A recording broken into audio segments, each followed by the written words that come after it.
Just to give you my pitch, it's been a journey for me. I started STEM Plug back in 2022, but to give you my direct, I guess I would say, experience, I would say, it started from, I come from the inner city of Philadelphia, and I wasn't exposed to STEM at an early age, but until 12th grade, I really was able to do a project that helped me connect STEM to my everyday life.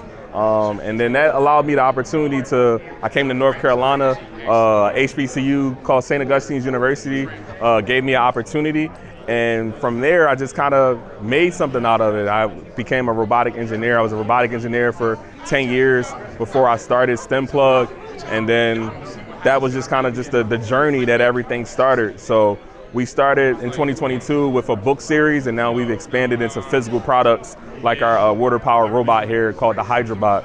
So this is a robot that really helps kids with hands-on learning and critical thinking. So you create products for kids? Yes. Strictly for kids? So it's actually not. It's actually not just for kids. We actually do professional development for educators as well. This has also been a wellness tool just for people. So you can think of like DIY activities. People might want to just build a kit to take their mind off of different things like that. So it's not, our target audience when we first started was, of course, starting at really upper elementary school kids. So starting at about 6 to 8 years old. But now we've expanded into like professional development for teachers as well. Nice. So. And so how did you come up with the design and the products that you want kids to learn about? Yeah. So the design aspect really came from the storytelling aspect. So we actually connect our kids with children's books. So this is our character you can see on the box. His name is Richie. Richie and his classmates, the STEM solvers, actually developed this water-powered robot called the Hydrobot. So we have a children's book where you can see the application of it. So I actually wrote the story first and then designed the robot. And this all came from us wanting to go into, physical products came from when we had our first book out, we were connecting with a lot of schools and different things like that. And we started to do a lot of talking to our customers on like, how can we really help with more confidence for kids? And we just heard about hands-on learning. And then that's how we kind of went into like developing the kit and resources from there. And so what's your background? My background is in robotics. So I was a robotic engineer in the biotech industry for about 10 years. So robotics and science, and then also storytelling. So I write the children's books as well.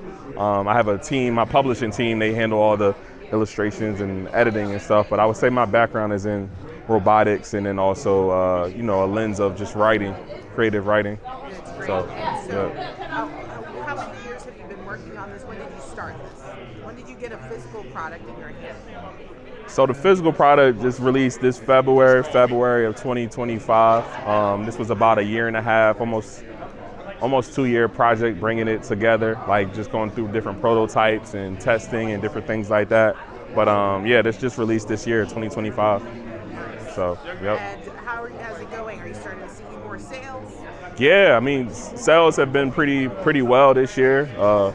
We've been fortunate to win different pitch competitions, been able to go to a lot of different conferences. When we first put out the product, we were looking at it from a consumer lens. We were thinking like a lot of parents, individuals were going to be buying it just at like conferences like Techsgiving, but now we've expanded more into a lot of B2B sales, a lot of after school programs, ordering in bulk and different things like that. So sales have been going pretty well this year. That's good. Yep. And what do you hope for the future of your company?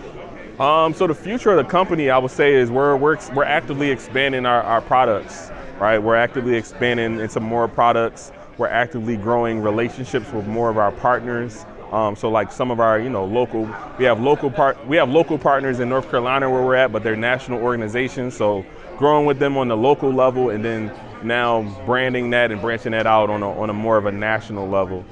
So continuing to grow with our partners and looking at like district level, licenses and like bills, different things like that. And what is your purpose? What do you want kids to take away from this? Yeah, my purpose, I would say, is really for kids to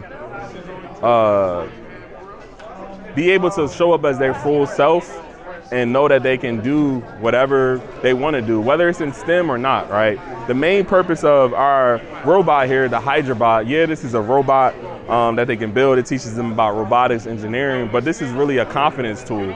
We want to help kids gain that hands-on confidence and critical thinking skills. So those are the big things to me, because confidence and critical thinking is a value to any future workforce job, not just STEM. So that's the value that we're really trying to continue to track through the learnings in our products. You said you grew up in Philly? Yeah, I grew up in Philly, yeah. What was that like for you as a kid interested in STEM? I wasn't interested in STEM. You were? Nah, not at all. Yeah, I didn't, so I created STEMplug to create something that I wish I had when I was my age. Like, I didn't get into STEM until 12th grade, and this reason I actually came to North Carolina is because I graduated high school with a 1.8 GPA, and HBCU in Raleigh, North Carolina, St. Augustine's University gave me an opportunity. So I was not in STEM growing up, but the reason I wasn't in the STEM growing up was because I didn't see how it connected to my everyday life. So now the tools that we create are helping kids see, characters that may look like them doing different things within STEM to help them at that earlier age that maybe I wish I could have got into when I was, younger. So that's kind of my story there.